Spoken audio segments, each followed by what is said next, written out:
आज हम जिस मूवी को एक्सप्लेन करने वाले हैं उसका नाम है इनुयाशी। ये फिल्म 2018 में रिलीज हुई है। ये फिल्म एक्शन और ड्रामा कैटेगरी में आती है। मूवी शुरू होते हम एक आदमी को देखते हैं जिसका नाम इचिरो होता है और इचिरो ही हमारा हीरो है। हम देखते हैं इचिरो मेहनत और मुशक्कत के बाद एक छोटा सा घर खरीदता है, मगर उसकी फैमिली इस घर से खुश नहीं होते हैं। उसकी फैमिली में उसकी बीवी, बेटा और बेटी होते हैं। इचिरो को बहुत खराब इंसान मानते हैं। इनको लगता है कि इचिरो एक लूजर होता है जो अपनी जिंदगी में कुछ भी नहीं कर सकता। खास करके इचिरो की बेटी उससे बात करने पसंद नहीं करती। इचिरो की फैमिली का मानना होता है वो एक अनरिस्पॉन्सिबल इंसान है जो उनकी कोई भी ख्वाहिश पूरी नहीं कर सकता। उनका मानना होता है कि इचिरो इनकी सेफ्टी भी नहीं कर सकता। उसे कोई भी पसंद नहीं करता, इसलिए उसका कोई दोस्त भी नहीं होता है। अब हम देखते हैं कि इचिरो जब ऑफिस से घर वापस आ रहा होता है तो कुछ गुंडे किसी इंसान को मार रहे होते हैं। इचिरो उस इंसान को बचाने के बजाय अपना रास्ता नापता है और ऐसा करते हुए इचिरो की बेटी उसे देख लेती है और उसे कहती है कि तुम एक बुज़दिल इंसान हो, तुमने उस इंसान को क्यों नहीं बचाया। काफी पूरा भला कहने के बाद इचिरो घर वापस चला जाता है, जहाँ उसे अपने घर के बाहर एक कुत्ता मिलता है। कुत्ते को देखकर इचिरो को उस पर रहम आता है और उसे घर ले आता है। ये कुत्ता भी इचिरो का वफादार होता है। इस कुत्ते को देखकर उसकी वाइफ उस पर भड़क उठती है और उसी टाइम उस कुत्ते को वापस ले जाने के लिए बोलती है। उसके बाद उसे एक मेडिकल रिपोर्ट देती है। उसे कहती है कि तुम इसको डॉक्टर के पास ले जाना और चेक करवा लेना।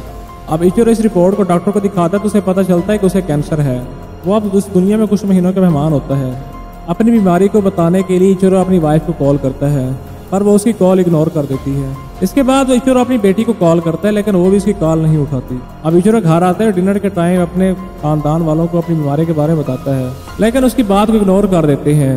अब इचिरो वापस आकर उस कुत्ते से अपनी जान छुड़वाने के लिए कहता है। अपनी वाइफ के कहने पर इचिरो कुत्ते को बाहर ले आता है और यहाँ पर उसे छोड़ देता है। अब कुत्ता फिर से वापस उसके पीछे आ जाता है। अब इचिरो को यह एहसास होता है कि इस कुत्ते के अलावा उसे कोई प्यार नहीं करता। अब हम यहाँ एक लड़के को देखते हैं जिसका नाम हीरो होता है। वो एक बेंच पर बैठा होता है। इचिरो हीरो से बात कर रहा होता है, लेकिन उसी टाइम आसमान में एक चमकीली चीज दिखाई देती है, जिसे देखने के लिए उसके पास जाते हैं, लेकिन वो उन दोनों के ऊपर वो चीज गिर जाती है। यहाँ पर कुछ एलियंस आते हैं और उनके साथ पता नहीं क्या कर रहे होते हैं। इस हादसे में दोनों की मौत हो जाती है और सुबह होते ही इचिरो एक बार फिर से जिंदा हो जाता है। जिसके बाद इचिरो घर के अंदर आकर खाना खाने लगता है। अब इचिरो को बहुत अजीब सा लग रहा होता है। उसे किसी चीज में टेस्ट नहीं आ रहा होता, पर जैसे तैसे कर से वो खाना खाकर पानी पीकर अपने रूम में आ जाता है, जहाँ उसे रियलाइज होता है कि उसके हाथों से धुआं निकल रहा है। देखते ही देखते इचिरो एक फ्यूचर मशीन में बदल जाता है। दरअसल एलियन ने उसके जिस्म को काट कर एक पावरफुल मशीन में बदल दिया था और ये सब कुछ हीरो के साथ भी होता है। अब हीरो को अपनी पावर का पता लग जाता है और उसे यूज भी करने लगता है और अपनी पावर के बारे में अपने दोस्त नायोकी को बताता है, लेकिन उसकी वो बात पे यकीन नहीं करता। अब हीरो उड़ते हुए कबूतर को नायोकी को मारकर दिखाता है। हीरो गरीब खानदान से होता है।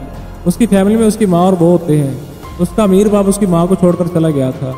तब से हीरो उसकी माँ की देखभाल करता है और उसकी हर जरूरत को पूरा करता है, मगर गरीबी की वजह से हीरो अपनी माँ के लिए कुछ भी नहीं कर पाता, इसलिए फ्रस्ट्रेटेड रहता है और इसे किसी भी इंसान को खुश देखकर जलन होने लगती है। अब सीन शिफ्ट होता है। हम देखते हैं इचिरो एक रास्ते से गुजर रहा होता है और उसे वो कबूतर दिखाई देता है जिसे हीरो ने मारा था। अब जैसे ही इचिरो अपने हाथों में उस कबूतर को लेता है, उसी टाइम वो जिंदा हो जाता है, जिससे इचिरो को पता लगता है कि उसके पास लोगों को ठीक करने की पावर है। इचिरो आगे बढ़ता है। उसे एक हॉस्पिटल से माँ के रोने की आवाज सुनाई देती है। यहाँ पर उसे पता चलता है कि औरत का बच्चा मर गया है, जिसकी वजह से वो रो रही है। अब इचिरो सबसे छुप कर उस बच्चे को अपनी पावर से जिंदा कर देता है। अब दूसरी तरफ हीरो अपनी ताकत का गलत इस्तेमाल करते हुए बच्चों को मारने लगता है, जिसे देखकर उसका दोस्त नायोकी भी डर जाता है। अब इचिरो बाहर आता है और उसे उसकी फादर की नई वाइफ का कॉल आता है, जो उसे खाने पर बुला रही होती है। जब हीरो अपने फादर के घर पर खाना खाने के लिए जाता है, वो देखता है कि उसके फादर का नया खानदान बहुत खुश है। अब हीरो अपने फादर के खानदान को मारने की कोशिश करता है, लेकिन हीरो ऐसा नहीं कर पाता। पर इसी दौरान उसे एक और फैमिली दिखती है जो बहुत ज्यादा खुश होती है और इन सब को खुश देखकर हीरो सभी फैमिली को मार देता है और आहिस्ता आहिस्ता काफी लोगों को मार रहा होता है। अब ये खबर पूरी मीडिया में फैल जाती है। अब ये सब देखकर हीरो उस फैमिली को बचाने के लिए जाता है। जब उस लड़की को बचाने की कोशिश करते हैं, उसे मालूम होता है कि ये पावर उसके सिर्फ लिविंग क्रीचर पर ही काम करती है। अब इसी दौरान इचिरो को हीरो भी दिखाई देता है, जिसने फैमिली को मारा था। हीरो इचिरो को मारने की कोशिश करता है, लेकिन जैसे तैसे करके इचिरो बच जाता है। इचिरो जब तक उठता है, हीरो वहां से चला जाता है। अब हीरो अपने दोस्त नायोकी से मिलता है।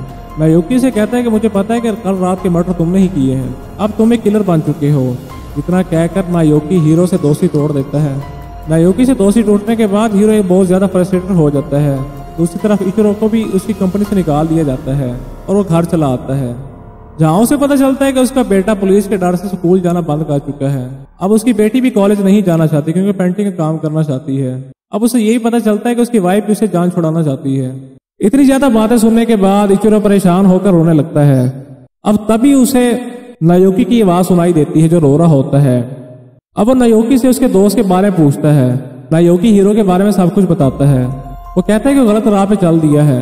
जहां पर इचिरो डिसाइड करता है वो हीरो को गलत काम करने से रोकेगा, पर इचिरो को अपनी पावर का सही से इस्तेमाल करना नहीं आता था और सुबह होते ही अपनी सुपर पावर का अच्छे से इस्तेमाल करना सीखता है।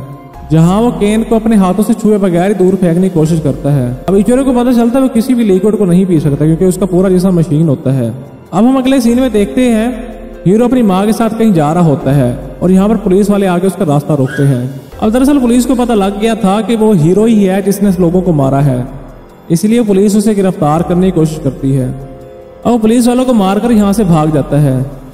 अब वो उड़कर अपनी गर्लफ्रेंड के घर पहुंचता है जहाँ पर वो देखता है कि हर तरफ उसी की खबर लगी हुई है। अब हीरो मोस्ट वांटेड की लिस्ट में आ चुका था। अब हीरो ये भी देख रहा होता है कि उसके किए गई सजा मीडिया और पब्लिक उसकी माँ को दे रही है, जिससे उसकी माँ सुसाइड कर लेती है। अब जिससे हीरो को खून खोल उठता है और वो सभी के कंप्यूटर को हैक कर लेता है जिन्होंने उसकी माँ को परेशान किया था। कंप्यूटर और मोबाइल हैक करने के बाद वो यही बैठकर उन लोगों को मार रहा होता है।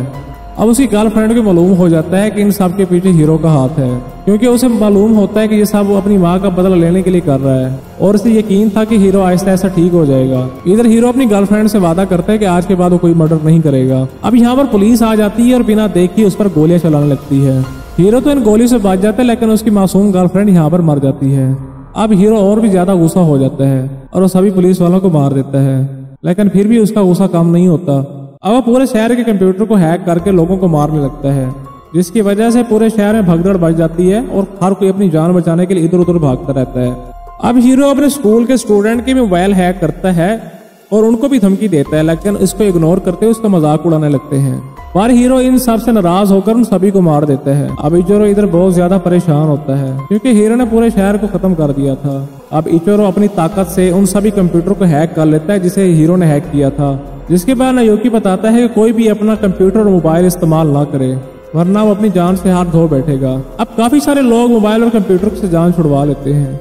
अब जिसे हीरो काफी ज्यादा गुस्से में आकर पूरे शहर को तबाह करने के बारे में सोच लेता है और अपनी ताकत का गलत इस्तेमाल कर रहा होता है। वो पूरी शहर की बिल्डिंग पे हमला करना शुरू कर देता है। अब हीरो एक बिल्डिंग पे हमला करता है जिसमें इचिरो की बेटी मौजूद होती है, जिससे इचिरो की बेटी काफी जख्मी हो जाती है। ये सब देखकर इचिरो हीरो को रोकने की कोशिश करता है, जिससे हीरो और भी ज्यादा इरिटेट हो जाता है और वो सीधा इचिरो के ऊपर हमला कर देता है। अब इचिरो भागने लगता है और हीरो इसके पीछे भागता है। अब इसी दौरान एक हेलीकॉप्टर इसके बीच में आता है। हीरो अब हेलीकॉप्टर के पायलट को मारने लगता है, पर इचिरो उस पायलट को बचा लेता है। अब हीरो इचिरो के पीछे फिर से लग जाता है। अब हीरो उस पर भारी पड़ रहा होता है। अब इचिरो एक ट्रिक लगाता है और उसे बहुत ज्यादा उड़ाकर थका देता है, जिससे हीरो गलती से भूलकर पानी पी लेता है। अब इस पानी को रिएक्ट करते हुए काफी टाइम लगना था। अब इचिरो से जमीन से दूर ले जाता है। अब वो इचिरो को मारने वाला होता है और तभी पानी अपना काम करता है, जिससे वो कमजोर पड़ जाता है। अब हीरो इस मौके का फायदा उठाते हुए फुल पावर वाला अटैक करता है। अब इचिरो वापस बिल्डिंग में आता है और अपनी बेटी को बचाने की कोशिश करता है, जहां पर उसे पता लगता है कि उसकी बेटी कुछ ही देर में मरने वाली है। अब इचिरो पावर का इस्तेमाल करके अपनी बेटी को बचा लेता है। अब तभी हीरो इन पर अटैक कर देता है। दरअसल हीरो अभी भी नहीं मरा था। अब वो इचिरो को हटाकर उसकी बेटी पे शूट करता है। इचिरो अपनी बेटी के लिए जान की भीख मांग रहा होता है, लेकिन वो उसमें तरस नहीं खाता और उसकी बेटी को बिल्डिंग से नीचे फेंकने लगता है। अब इचिरो कह रहा होता है कि उसकी जान ले ले और उसकी बेटी को छोड़ दे। अब हीरो इचिरो की बेटी को बिल्डिंग से नीचे फेंक देता है, जिससे वो हीरो को मार देता है और अपनी बेटी को जाके बचा लेता है। यहाँ तक कि इचिरो अपनी बेटी को पहले जैसा कर देता है और यहाँ से चला जाता है। अब हम न्यूज में देखते हैं कि रिपोर्टर कह रहा होता है कि फरिश्ते ने आकर पूरे शहर को बचा लिया है। अब इचिरो की बेटी अपने फादर को बहुत बहादुर इंसान मानने लगती है और अपने फादर की बहुत ज्यादा रिस्पेक्ट करती है, और इसी के साथ ही इचिरो के सभी घर वाले उसकी बहुत ज्यादा रिस्पेक्ट करने लगे थे। दूसरी ओर हमें दिखाया जाता है कि हीरो अभी भी नहीं मरा होता, वो अभी जिंदा होता है। और इसी के साथ ये मूवी यहीं पर खत्म हो जाती है।